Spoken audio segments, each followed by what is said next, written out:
अब अस्सलामुअलैकुम, हम स्टार्ट करने जा रहे हैं स्मॉल इंटेस्टाइन पैथोलॉजी को फर्दर कंटिन्यू करेंगे, जिसमें हम इंटेस्टाइनल ऑब्स्ट्रक्शन का नेक्स्ट पार्ट कर रहे हैं, इंटरसेप्शन। इसकी बात की जाए तो इसमें होता क्या है कि ये हो रहा होता है when a segment of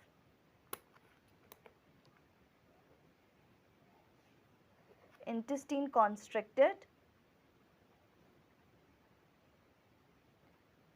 by the wave of peristalsis.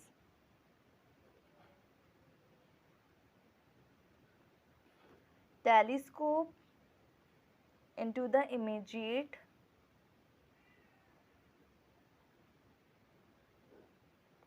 distal segment.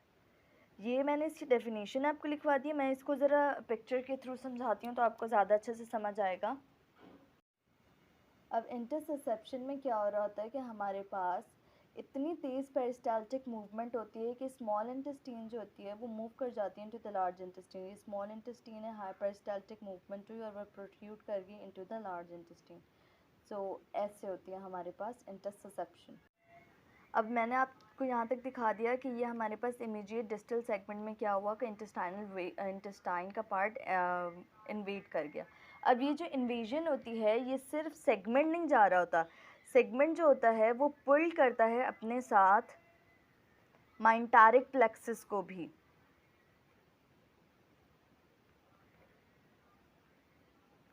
और अगर ये अनट्रीटेड रह जाए, in case of untreated intussusception, तो it will may lead to the compromisation of the vein blood vessels that will cause infarction. Mesenteric vessels जो होंगी वो हमारे पास कॉम्प्रोमाइज हो जाएंगी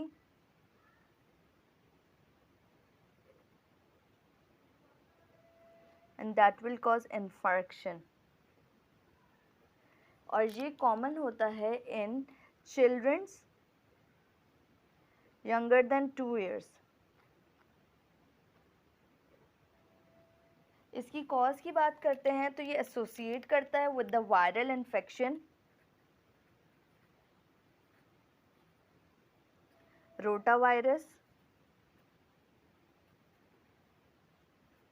इसके अलावा ये रिलेटिव हाइपरप्लेशिया से भी रिलेट कर सकता है, हाइपरप्लेसिया ऑफ पियर्स पैचेस,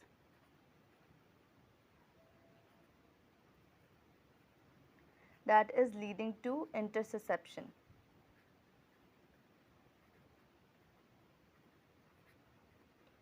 इसकी ट्रीटमेंट की बात की जाए तो इसमें दिया जाता है बैरियम एनीमा,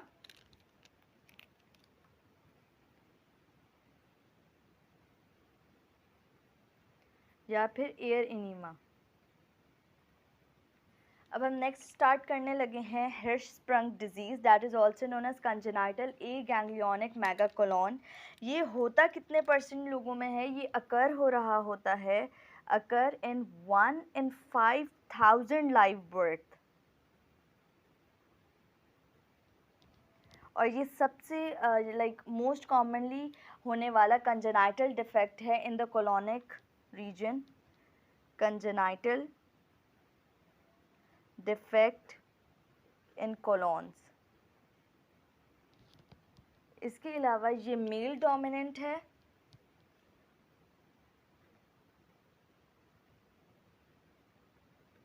अब पेशेंट प्रेजेंट कैसे करेगा कि अब क्या ऐसा मसला होगा पेशेंट को कि वो आएगा तो बेसिकली पेशेंट प्रेजेंट करता है as neonate with failure to pass mesoconium in the immediate postnatal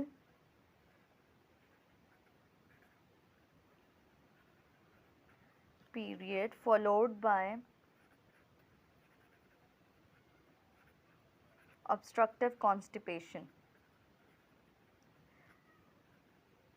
ये कंजेनाइटल डिफेक्ट है। कंजेनाइटली एक हमारे पास गैंग्लियन एब्सेंट होती है, अब एज अ रिज़ल्ट क्या होता है कि वो गैंग्लियन एब्सेंट है। अब उसकी वजह से पेरिस्टाल्टिक मूवमेंट नहीं होगी, जो फीकल मटेरियल है वो कोलन में आगे पास नहीं करेगा, बल्कि जिस सेगमेंट में डेफिशिएंट है ऑफ द गैंग्लियन, उसके प्रॉक्सिमल सेगमेंट में क्या होगा, वहाँ पे सारा फीकल मटेरियल एक्यूमुलेट हो जाएगा।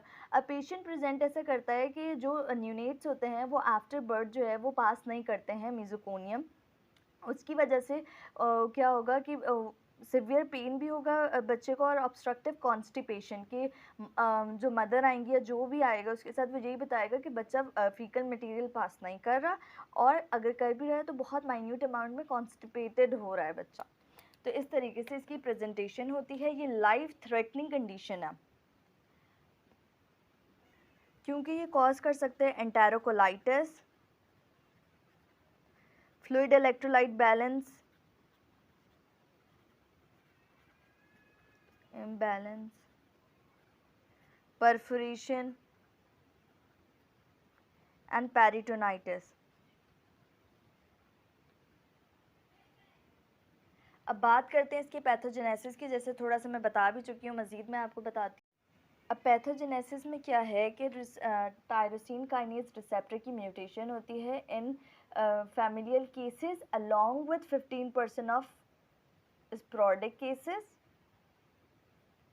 एक तो रिसेप्टर म्यूटेशन होगी, दूसरा ये होता है इसमें कि हमारे पास जो डिस्टल इंटेस्टाइनल सेगमेंट होता है वहाँ पे मीजनर्स एंड माइंटारिक प्लेक्सिस की एब्सेंट होती है, ए गैंग्लियोनोसिस होती है।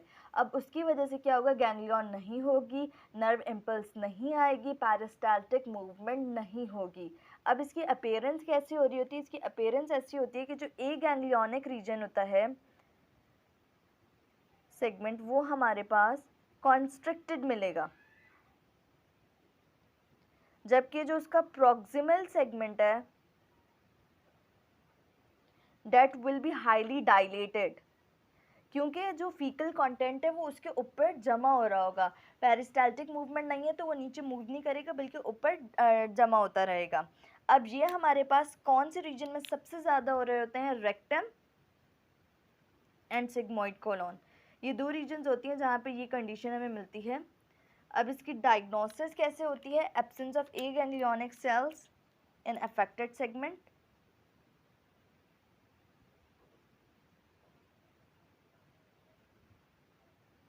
absence of ganglionic cells in affected segment। जबकि ट्रीटमेंट में क्या कर रहे होते हैं, सर्जिकल रिसेक्शन करते हैं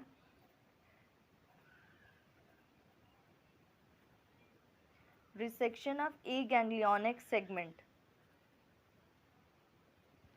कि जो सेगमेंट ए गैंग्लियोनिक है उसे रिमूव कर दिया जाए और एनास्टोमोसिस करवा दी जाए